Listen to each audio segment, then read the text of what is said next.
Imagine waking before sunrise and realizing the fire has become far too quiet beside you. Someone who spoke yesterday now lies cold, heavy, and completely unresponsive near the dying embers. You touch his shoulder, waiting for movement, but the body gives you nothing back.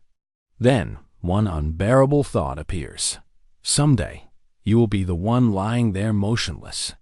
Today, death is hidden behind hospital doors, careful language, and rituals designed to soften it. For ancient humans, the dead remained beside the fire, among children, food, smoke, and darkness. The body changed in front of everyone, attracting insects, scavengers, and fear from beyond the camp. But the real danger was not outside. It had already entered the human mind. Once death became permanent, another question followed immediately. If he died, why would I survive forever? No bone records the first moment someone imagined their own ending, and archaeology cannot name them. Perhaps this realization appeared many times, in many groups, whenever familiar eyes suddenly stopped recognizing anyone. Yet ancient graves suggest something changed when humans began treating dead bodies as more than waste. A corpse was no longer simply removed. Sometimes it was protected, positioned, and remembered by the living. And here, everything becomes frightening, because burial begins with a decision that the body still matters. The hands cannot hold anyone. The eyes cannot answer, yet the person somehow remains inside memory.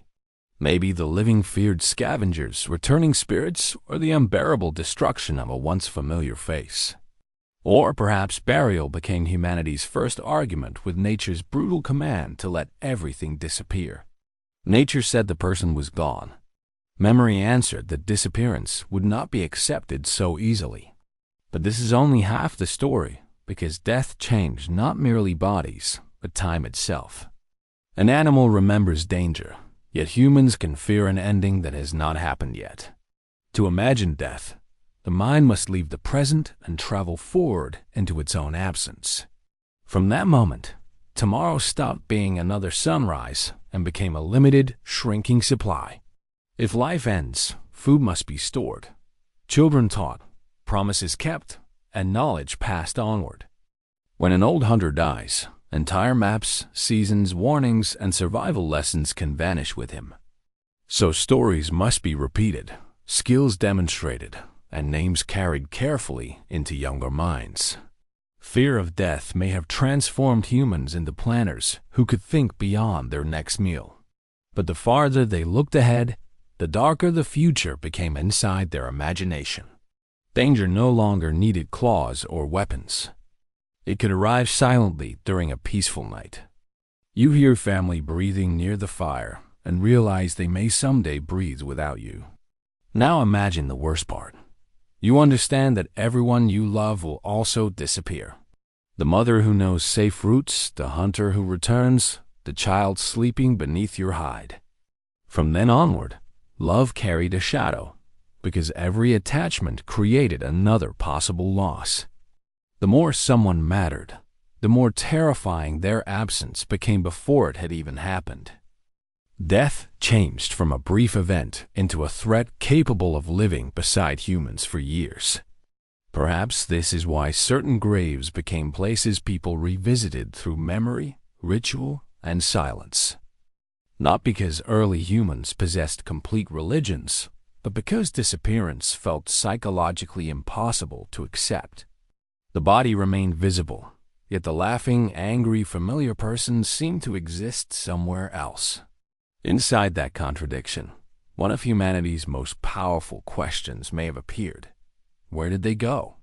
There was no answer, so imagination began building worlds beyond the reach of ordinary sight. Maybe the dead watched through dreams, traveled with wind, or waited beyond the darkness. Maybe a shadow near the cave entrance belonged to someone who had already left the world. Maybe beyond death, there was a place where everyone would meet again someday. But then comes the part almost nobody discusses. Imagined afterlives could also reshape human power. If ancestors watched constantly, rules still mattered in darkness, far beyond the reach of living witnesses. If a dead leader remained spiritually present, his authority could continue after his body failed. If punishment waited beyond death, fear could travel farther than any guard, spear, or prison. Memory could comfort the grieving, but it could also harden into law, obedience, and control.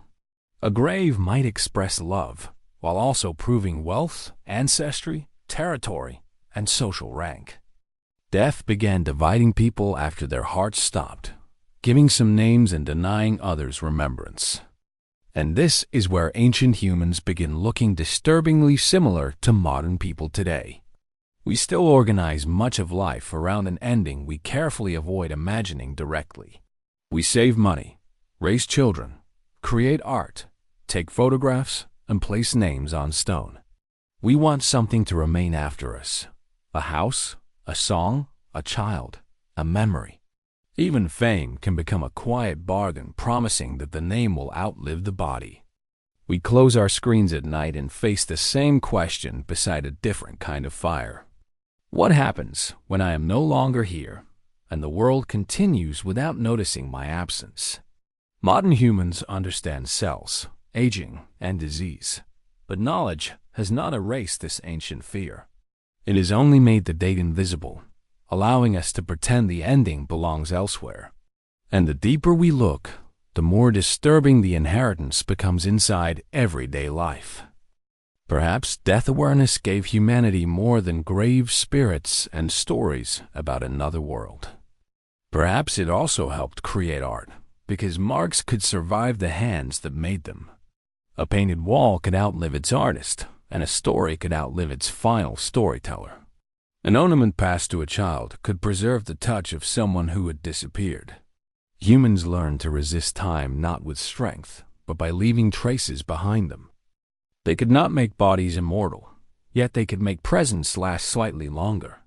And that changed everything, because a limited life suddenly demanded meaning, action, and memory. Fear of death may have pushed humans to plan, teach, build, promise, and preserve. It made time precious, because every sunrise now belonged to a supply that would end. It made love painful, because every face around the fire could eventually become an absence. It made memory sacred, because being forgotten began to feel like dying a second time. Here is the real climax.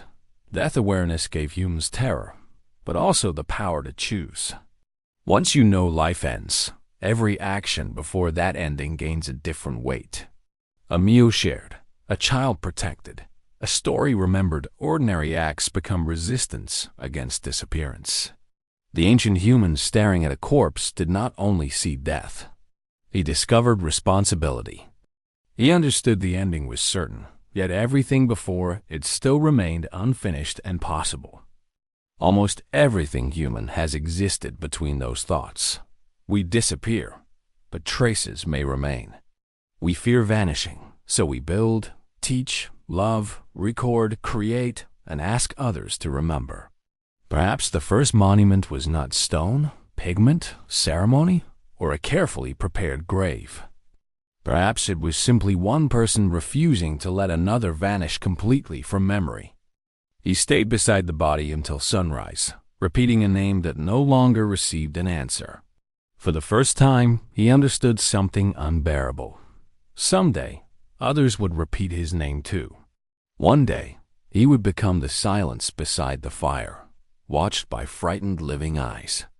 And perhaps that terrifying realization did not only create fear.